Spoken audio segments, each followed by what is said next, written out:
The observation station hung in the black void like a silent witness to murder. Inside, Observer Delegate Mireth stood before the massive viewing screen, all four of his arms crossed in the traditional posture of official neutrality. Below on the surface of Kalesh Prime, entire cities burned. Another population center has been eliminated, announced Junior Observer Telvin from her station. Her voice shook slightly. She was new to this duty, having only served 3 cycles in the Concordate's Conflict Resolution Division. Mireth's skin rippled with the colors of resigned acceptance. Document it. All evidence must be preserved for the post-conflict analysis. On the screen, the 2 great fleets faced each other across the orbital plane. The Vorath Imperium had brought 300 crystalline warships, each one gleaming like a shard of captured starlight. Their weapons hummed with power, ready to reduce matter to its component atoms.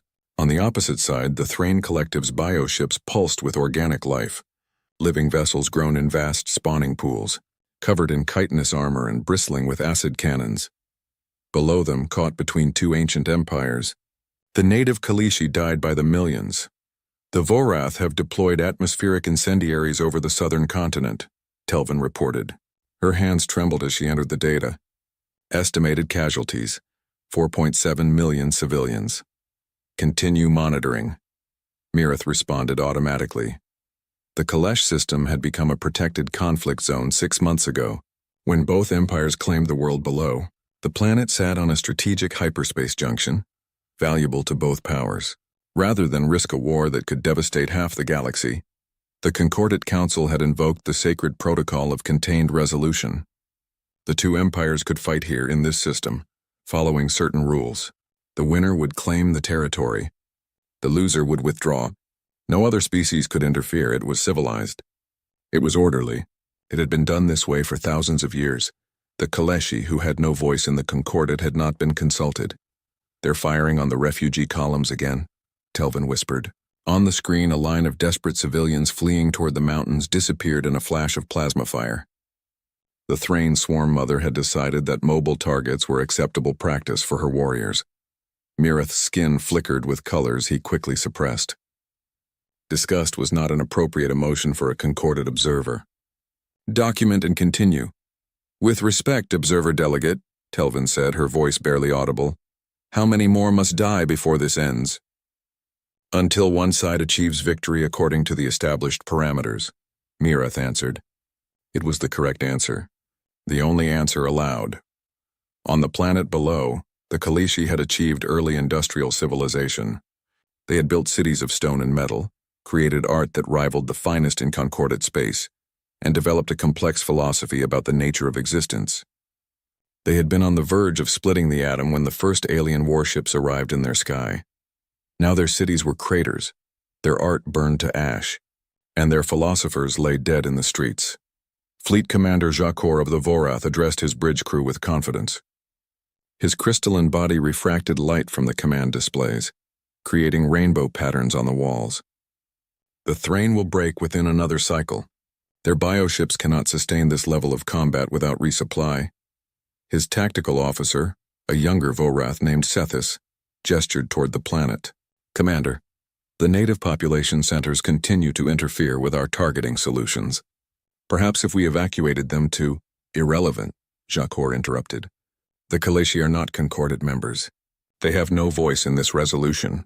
If they are destroyed as a consequence of legitimate military action, that is their misfortune. He had said these words so many times they had become automatic, meaningless. Across the orbital divide, Swarm Mother Caxthal thought similar thoughts. She crouched in the living flesh of her flagship's command chamber, her compound eyes tracking multiple data streams simultaneously. The Vorath had superior numbers, but Thrain bioships could regenerate damage. It would be a long conflict, but she had time. The creatures below the Kaleshi were simply obstacles, soft things that broke easily when caught between greater powers. Back on the observation station, Telvin worked late into the cycle, long after Mireth had retired to his quarters. She reviewed the data they had collected, the endless documentation of atrocity. The Concordate would examine it all after the conflict ended, would write reports and perhaps issue stern recommendations about the use of prohibited weapons. None of it would bring back the dead. She pulled up images of the Kalishi from before the conflict began. They were tall, slender beings with 4 eyes and beautiful bioluminescent patterns on their skin that changed with their emotions. They had sent out primitive radio broadcasts, music and stories, dreams transmitted to the stars. They had hoped someone might be listening. Someone had been listening. The Concordat had cataloged them, studied them, and then designated their world as an acceptable battlefield. Telvin's hands moved across her console before she fully realized what she was doing. She accessed the long-range communications array, the one used to report to Concordat headquarters. She bypassed the security protocols with codes she wasn't supposed to have. Codes she had copied months ago when she first understood what her job really meant. She crafted a message, not to the Concordat but outward, into deep space toward regions where younger species lived, species that might not yet understand that the galaxy was ruled by laws that valued order over life. "This is Junior Observer Telvin of Concordat Station Kalesh 9, she transmitted. "I am sending this without authorization. A genocide is occurring in the Kalesh system. Coordinates attached. 2 major powers are destroying an entire civilization while the Concordat watches. I don't know if anyone is listening. I don't know if anyone cares. But I had to try." She attached all the data. Every image of burning cities and murdered civilians. Every piece of evidence that her superiors collected but did nothing about. Then she sent it outward. A bottle cast into the cosmic ocean. A desperate hope that somewhere, someone might answer. The message traveled through hyperspace, bouncing off relay stations, spreading through the communications network that connected thousands of worlds. Most species that received it deleted it immediately. Unauthorized transmissions were illegal. Interfering in a sacred protocol conflict was unthinkable. But the message kept traveling, jumping from system to system, until 6 days later it reached a region of space where a young species had recently established its first interstellar colonies. The humans called it the Outer Territories. And in the Outer Territories, the 3rd Expeditionary Fleet was conducting routine patrols when a communications officer aboard the UHSV Indomitable noticed an unusual signal. "Admiral Kowalski," the officer called out. "You need to see this." Admiral Sarah Kowalski was in her quarters reviewing supply reports when the call came. She had been in space for 30 years, had seen first contact with 5 alien species, and had learned that the galaxy was far stranger and more dangerous than humanity had ever imagined. But she had never seen anything like the message that waited for her on the bridge.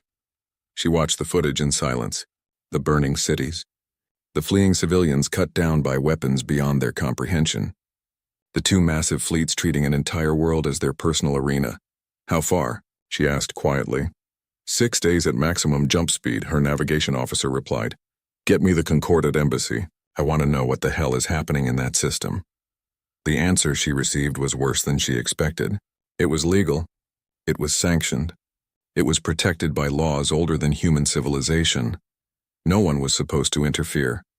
Kowalski stood on her bridge, watching the footage loop on the screen, and made a decision that would change everything. The conference room aboard the UHSV Indomitable was filled with tension. Admiral Sarah Kowalski sat at the head of the table, her fingers steepled beneath her chin.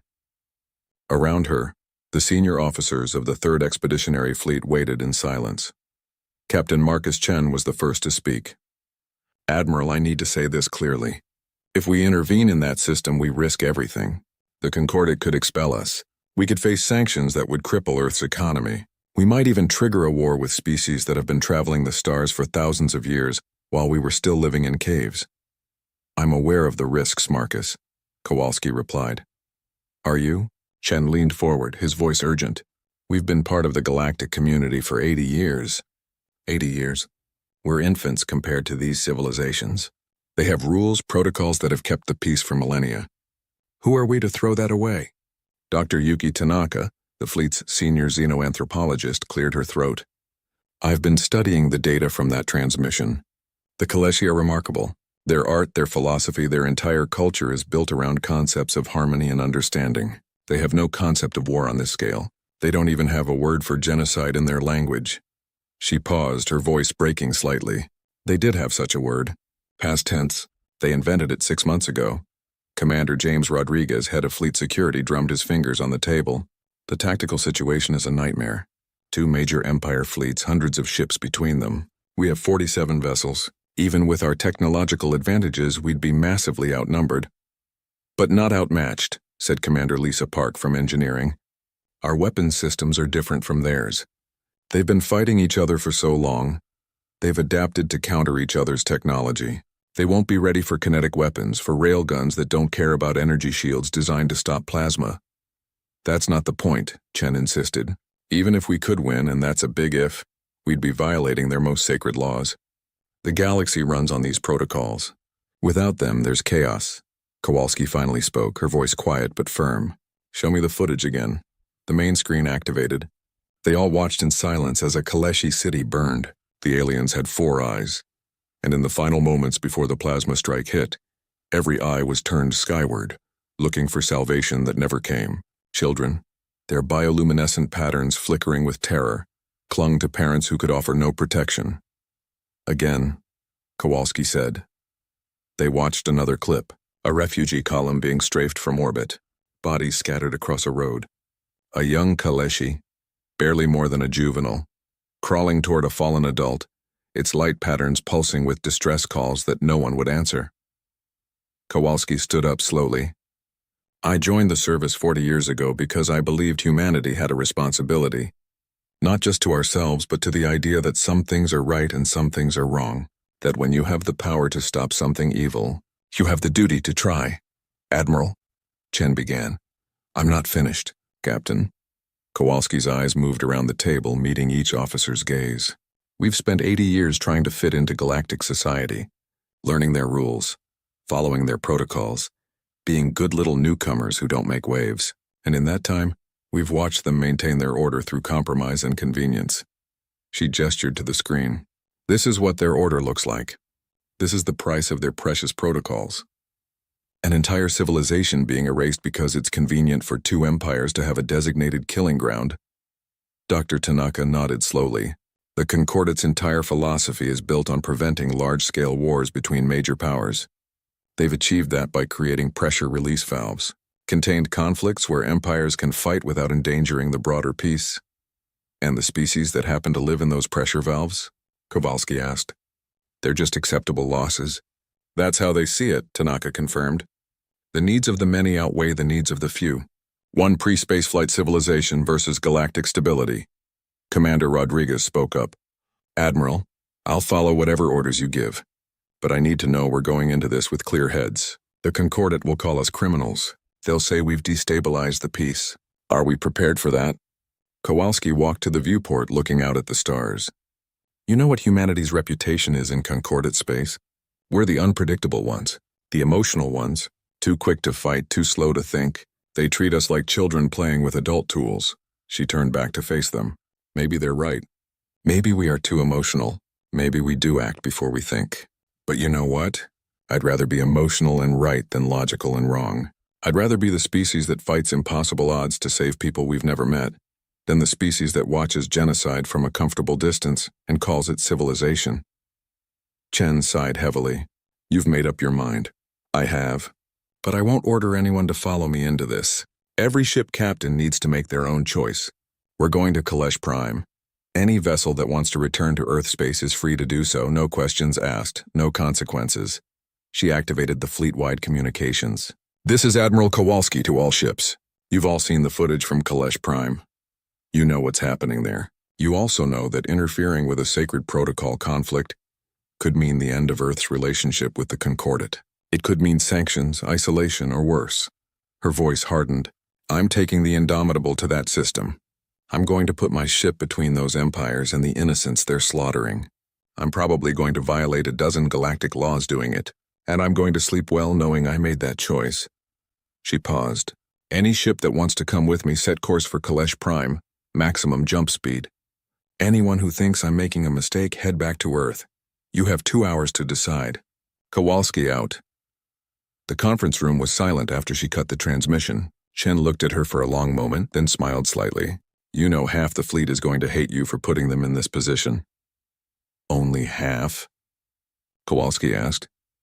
The other half already hates you for making them feel like cowards if they don't come. Dr. Tanaka stood up. For what it's worth, Admiral, the Kalishi have a concept in their philosophy. Roughly translated, it means the one who stands when all others kneel. It's their highest form of respect. Let's hope we live long enough for them to use it, Kowalski replied. 2 hours later, the fleet's status reports came in. Not a single ship had turned back. Every captain, every crew had voted to continue to Kalesh Prime. Commander Park appeared on the screen from engineering. Jump drives are charged and ready, Admiral. We can make the transit in 6 days if we push the engines hard. Do it, Kowalski ordered. And Park? Make sure every weapon system is at peak efficiency when we arrive. I have a feeling we're going to need them. The 3rd Expeditionary Fleet vanished into hyperspace, 47 human warships racing toward a conflict that wasn't their fight, toward a people they'd never met, toward a confrontation that would either change everything or destroy them. In her quarters later that night, Kowalski pulled up the file on concordate law that covered sacred protocol conflicts. She read the penalties for interference, expulsion, sanctions, possible military response from member species. Then she pulled up the message from Junior Observer Telvin again, watched the cities burn, watched the innocents die. She closed both files and began writing orders for the fleet's arrival at Kalesh Prime. No one was supposed to interfere. But Sarah Kowalski had never been very good at following rules she didn't believe in. The question wasn't whether they would interfere. The question was whether 47 human ships could make a difference against hundreds. In 6 days, they would find out. The alarms on Concordate Station Kalesh 9 began screaming at the exact moment the human fleet emerged from hyperspace. Observer Delegate Mireth rushed to the command center, his forearms gesturing frantically.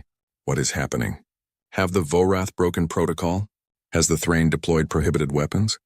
Neither, Observer Delegate. The sensor operator replied, her voice filled with disbelief. We have new contacts. 47 vessels. Unknown configuration.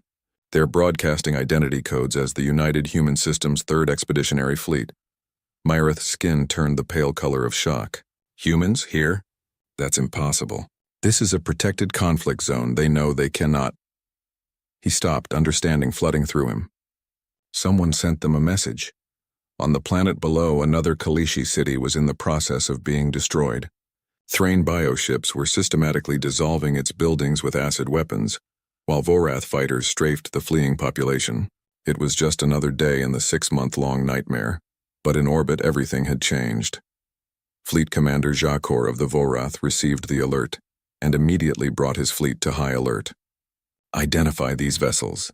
They match the profile of human warships, Commander. A minor species from the outer regions. They have been concordate members for approximately 80 standard cycles. Jakor's crystalline body flashed with the colors of amusement. 47 ships? They dare enter a conflict zone with such a pitiful force? Open a channel. I will educate these primitives about their place. Before he could transmit, the Concordate station broadcast to all vessels in the system. Mireth's voice carried the weight of ancient authority. Attention, unidentified human fleet. You are in violation of Concordate Statute 7.3, Article 12. This is a designated protected conflict zone.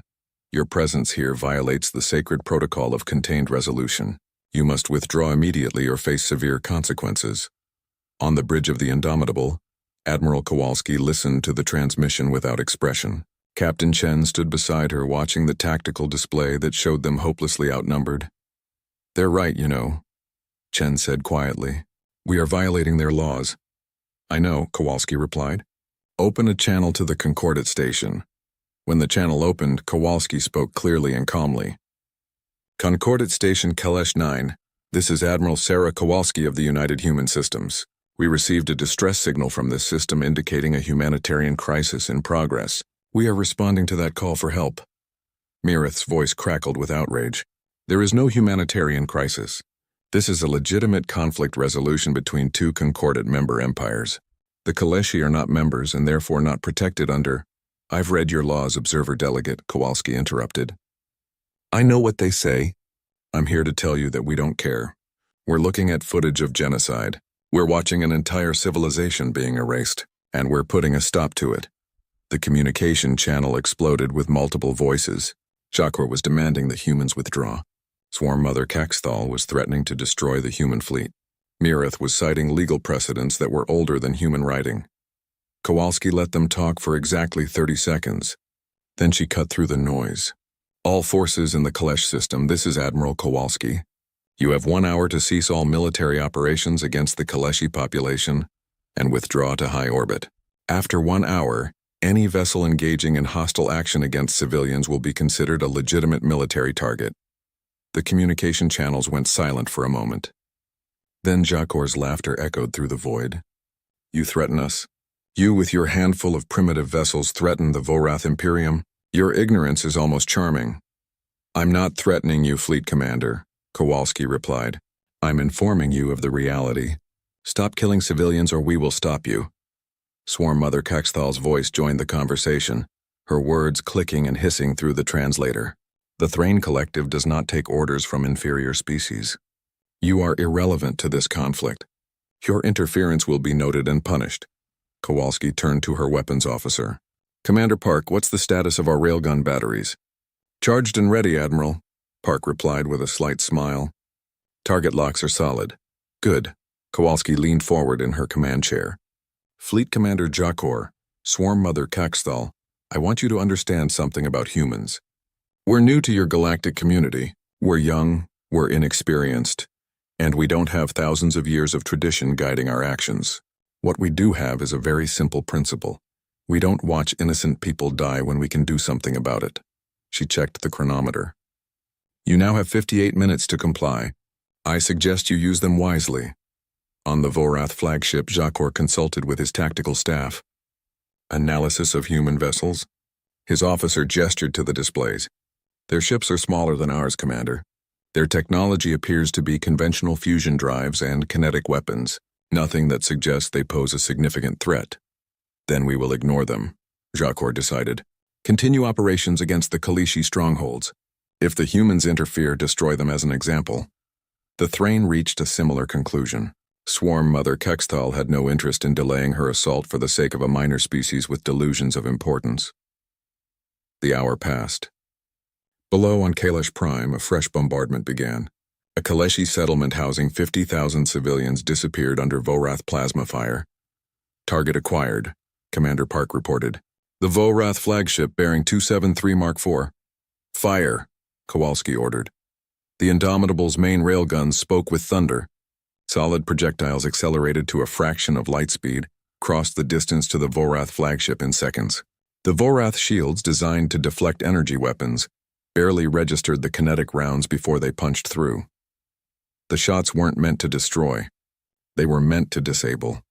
The projectiles tore through the flagship's command section, destroying their primary control systems but leaving the crew alive. Simultaneously, 12 other human destroyers opened fire on Thrain bioships. Railgun rounds and missile swarms overwhelmed their organic defenses. Acid cannons melted and command chambers ruptured. Within 30 seconds, both flagships were crippled and drifting. The alien fleets erupted in chaos. No one had expected the humans to actually attack. No one had believed they could do significant damage. Both assumptions proved catastrophically wrong. All human vessels break formation Alpha, Kowalski commanded. Engage targets of opportunity. Rules of engagement, disable only. We're not here to conquer. We're here to protect. The human fleet scattered across the orbital plane like a swarm of angry hornets. The aliens had hundreds of ships, but they fought with rigid tactics honed over centuries of warfare against each other. The humans fought like humans had always fought, with improvisation, aggression, and a complete disregard for what was considered honorable. Human fighters used debris fields for cover, emerging to strike and disappearing before return fire could find them. Destroyers worked in packs, coordinating their attacks with a flexibility that bewildered the aliens. Cyber warfare specialists hacked into both alien fleets' communication networks, creating confusion and false orders. Captain Chen watched the tactical display with a mixture of admiration and horror. We're actually holding them. For now, Kowalski agreed. But we can't keep this up indefinitely. Park, deploy the marine transports. Get our people on the ground. Admiral, that's an order, Captain. Those Kaleshi need protection, and we're going to give it to them. 20 transport ships broke from the fleet and dove toward the planet's surface. Thrain interceptors moved to stop them, but human fighters swarmed the bioships, trading fire in a desperate effort to keep the transports safe. 2 transports were hit and fell from the sky, their crews lost, but 18 made it through, landing in areas where Kaleshi refugees were gathered. Major Rebecca Torres was first off her transport, her combat armor gleaming in the alien sun. Around her, thousands of Kaleshi stared at the humans with their 4 eyes wide. "Set up a perimeter," Torres ordered. "Nothing gets through to these people. Nothing." A young Kaleshi approached cautiously, its bioluminescent patterns flickering with patterns the translator couldn't interpret. It spoke in its musical language, and Torres's helmet provided a translation. "Are you the ones from the sky message? The ones who came to help?" Torres looked at the frightened civilians, at the families huddled together, at the children who had known nothing but war for half their lives. She thought about all the regulations they were breaking, all the laws they were violating. "Yeah," she said finally. "We're the ones, and we're not going anywhere." Above in orbit, the battle continued. The humans were outnumbered 8-1, outgunned and fighting 2 empires simultaneously. By every tactical assessment, they should have been destroyed in the first exchange. But they weren't fighting for territory or resources. They were fighting for something both alien fleets had forgotten how to value. They were fighting for people who couldn't fight for themselves, and that made all the difference. The battle for Kalesh Prime had been raging for 3 hours. The UHSV Indomitable shuddered as another plasma blast glanced off its shields. Admiral Kowalski gripped her command chair, watching the tactical display as it painted a picture of controlled chaos. "Shield strength at 40%, Commander Park reported from engineering. "We can't take many more hits like that." "The Defiant is venting atmosphere from Deck 7, Captain Chen added, reading reports from across the fleet. "The Resilience has lost main power. The Endeavor is down to maneuvering thrusters only." Kowalski studied the display. They had hurt the alien fleets badly in the initial engagement. But the numbers game was catching up. For every alien ship they disabled, 2 more moved into position. The Vorath and Thrain had stopped fighting each other entirely, united in their outrage at human interference. Status on the ground forces: Major Torres reports secure perimeters around 3 refugee centers. She's requesting air support. Thrain ground forces are trying to push through to finish off the civilians. Tell her we're sending what we can. Kowalski turned to her tactical officer. "Lieutenant Morrison, detach the strike fighters from escort duty. Send them to support the ground troops. Admiral, that will leave our capital ships vulnerable." "I know. Do it anyway." On the planet's surface, Major Torres crouched behind a barrier of fused stone, her rifle trained on the approaching Thrain warriors. The insectoid aliens moved in coordinated swarms, their mandibles clicking as they advanced. Behind Torres, 5,000 Kaleshi huddled in what remained of an ancient temple. "Contact, 200 meters, her sergeant called out. "Full swarm formation. Hold your fire until they're in effective range," Torres ordered. "Make every shot count." The Thrain warriors were terrifying up close. Each one stood 3 meters tall, covered in chitinous armor that could turn aside most small arms fire. They moved with inhuman speed, driven by a hive intelligence that left no room for fear or hesitation. Torres had fought many enemies in her career. She'd never fought anything quite like this. "Fire!" The human Marines opened up with their rifles, targeting the joints in the Thrain armor. The aliens fell, but more replaced them immediately. The swarm kept coming, driven by orders from their swarm mother in orbit. Eliminate the humans, eliminate the Kaleshi, restore the proper order of the conflict. Then the sky screamed. Human strike fighters dove from the clouds, their cannons roaring. The fighters had been designed for ship-to-ship combat, but their pilots adapted on the fly, using their speed and maneuverability to strafe the Thrain ground forces. The alien swarm broke and scattered, seeking cover from the aerial assault. It gave Torres and her Marines the breathing room they needed. "Get those civilians deeper into the temple," she ordered. "We're holding this position." A young Kaleshi approached her cautiously. Through her helmet translator, its words came through. "Why do you fight for us?" "We cannot repay this debt. We have nothing to offer you." Torres looked at the alien, at its 4 eyes filled with confusion and hope. "You don't owe us anything. This is what we do. But your ships are being destroyed. Your warriors are dying. For what purpose?" "Because it's right," Torres said simply. "That's enough."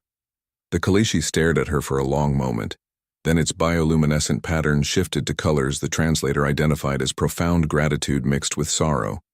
It said something that the translator struggled with, finally rendering as, "You are the Sky Guardians from the old stories.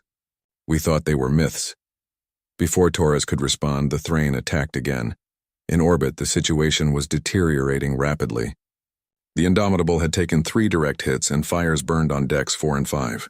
The Vorath fleet was pressing hard, using their numerical advantage to surround isolated human vessels. "The Valiant is breaking up," Chen reported, his voice tight. "They're ordering abandon ship." Kowalski watched the tactical display as the destroyer came apart under concentrated fire. Escape pods launched, but several were caught by plasma fire before they could reach safety.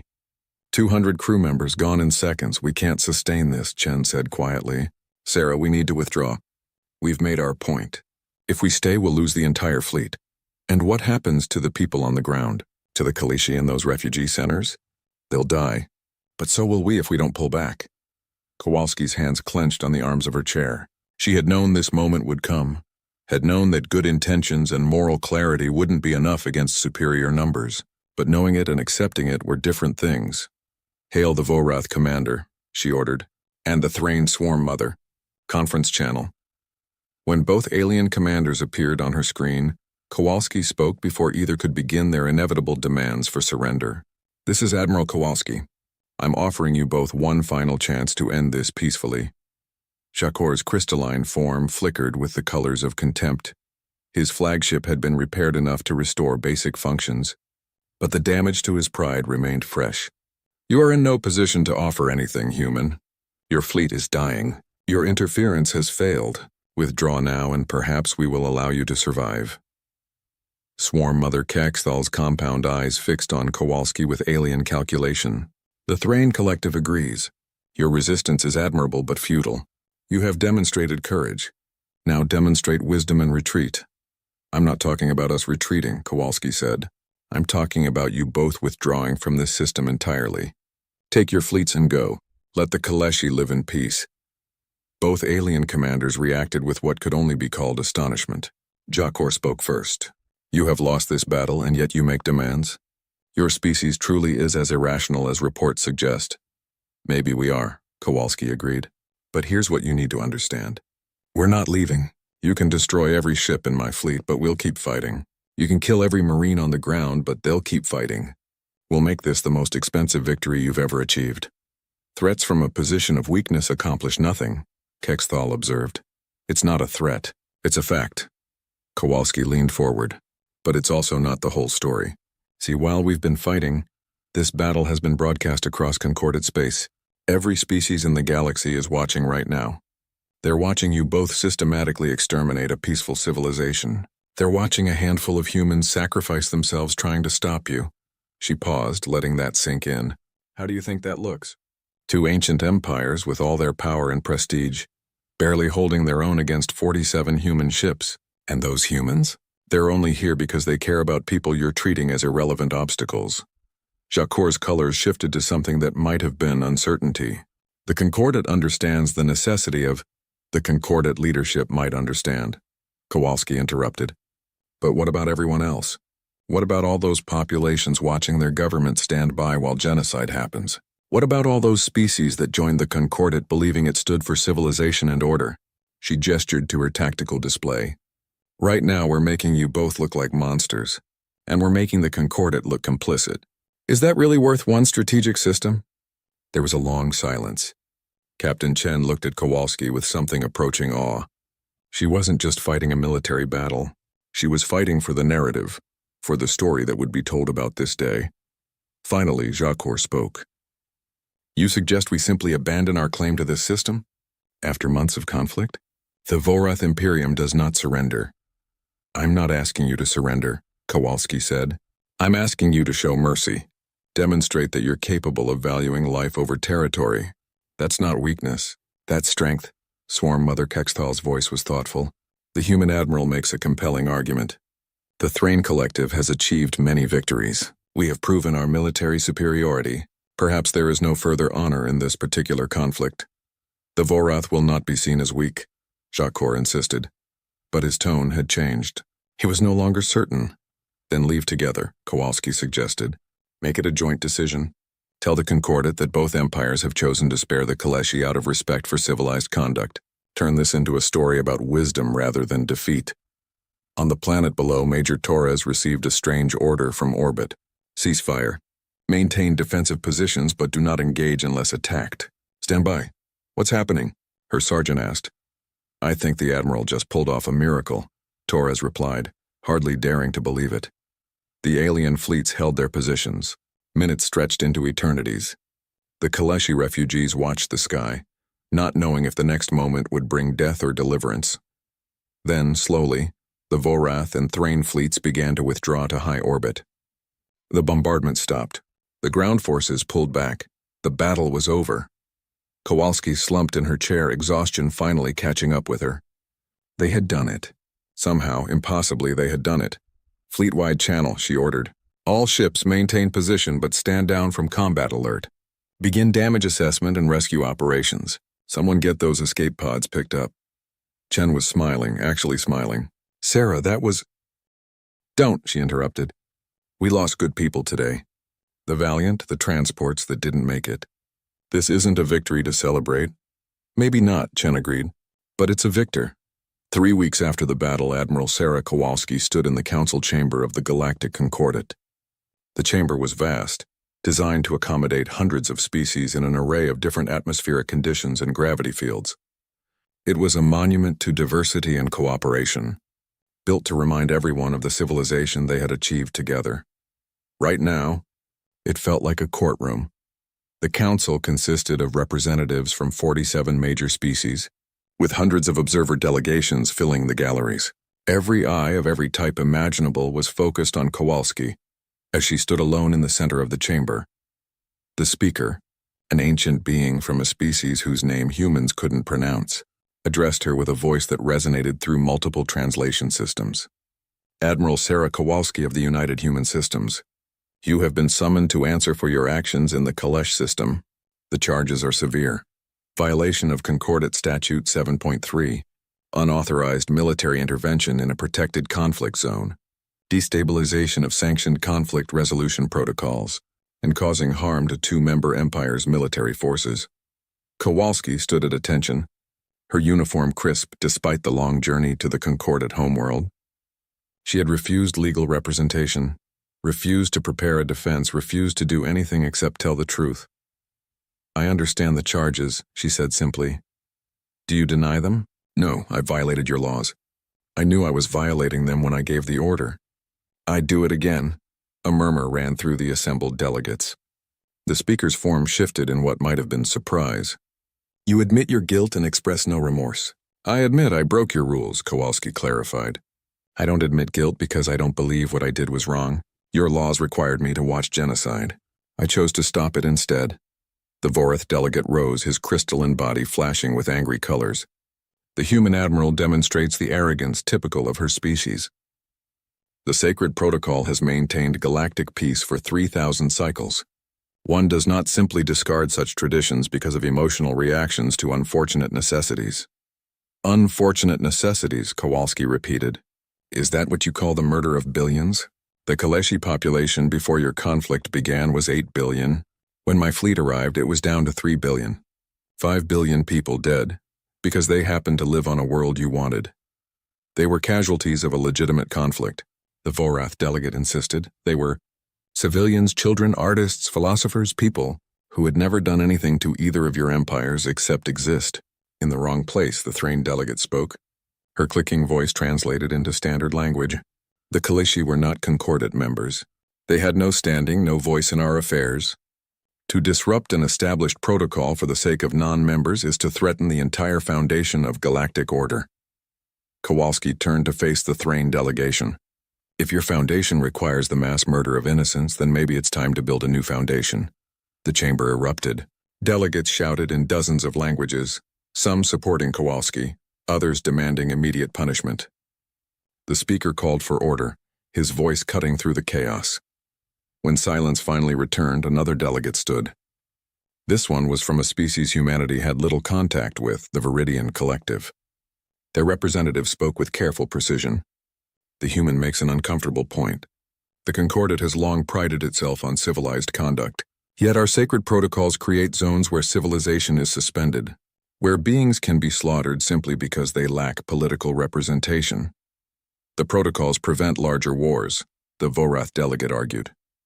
They channel conflict into controlled areas, protecting the majority of the galaxy from devastation. By sacrificing the minority, the Viridian continued, we have traded wholesale destruction for retail genocide. We have made peace through the selective application of horror. The speaker gestured for calm. These philosophical debates are beyond the scope of these proceedings. We are here to determine the fate of Admiral Kowalski and the human species standing in the Concordat. Then let me make it simple for you, Kowalski said. I knew the risks. I knew we might be expelled, sanctioned, or worse. I accepted those consequences because some things matter more than politics. If you need to punish someone, punish me. But the people of Earth? They deserve better than to be held responsible for one admiral's decision. Captain Chen, watching from the observation gallery, felt a surge of pride. Kowalski was falling on her sword, trying to protect humanity from the fallout of her choice. But she wasn't alone. The gallery erupted as dozens of observers stood. Species from across the Concordat, populations who had no official voice but had been watching the footage from Kalesh Prime, began a gesture that transcended culture. They applauded. The speaker called for order again, but the applause continued. It spread through the chamber, from observers to some of the junior delegates from species who remembered what it was like to be weak and unprotected. Finally, the speaker's voice boomed through the space. Order! This council will have order! The applause stopped, but the message had been sent. Whatever the official judgment, popular opinion was clearly divided. A new figure entered the chamber and Kowalski felt her heart sink. It was Fleet Commander Jakor himself, come to testify against her. But when the Vorath commander spoke, his words were not what she expected. The human admiral violated our sacred laws, Jakor began.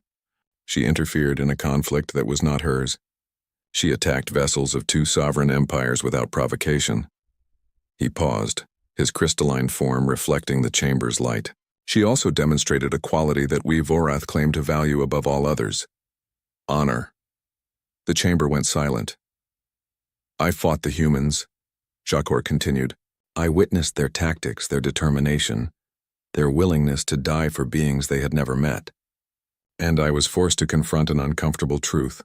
The Vorath had forgotten what honor truly means. We had confused procedure with principle, tradition with morality.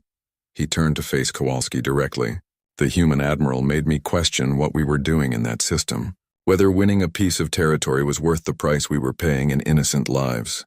The Vorath Imperium has decided to support a reform of the sacred protocols.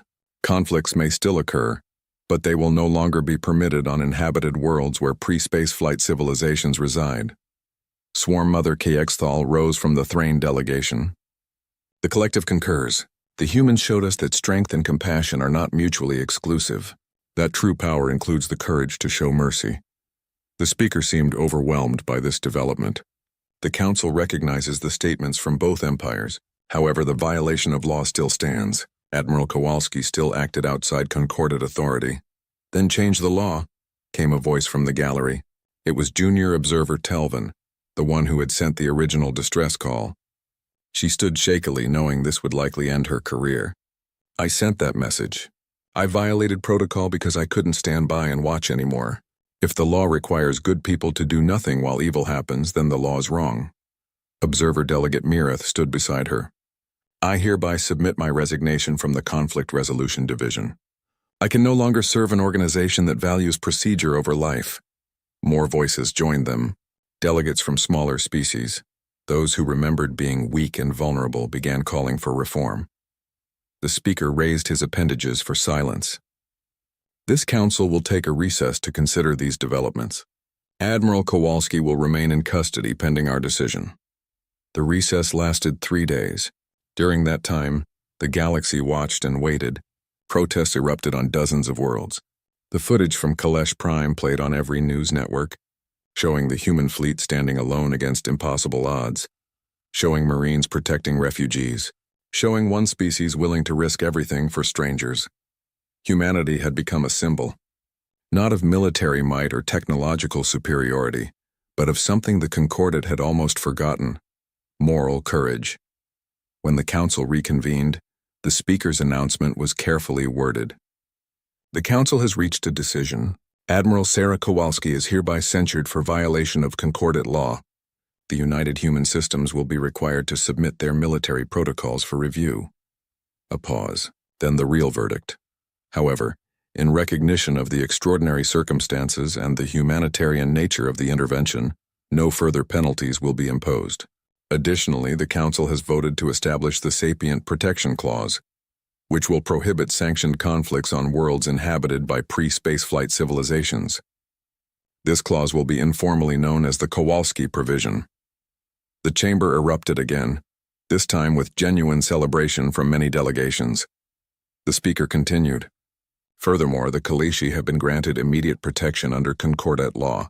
The United Human Systems have been designated as their sponsor species during their transition to spaceflight capability. Kowalski felt tears threatening to break through her composure. They had done it. Not just survived, but actually changed things. "Admiral Kowalski," the speaker said, "you broke our laws.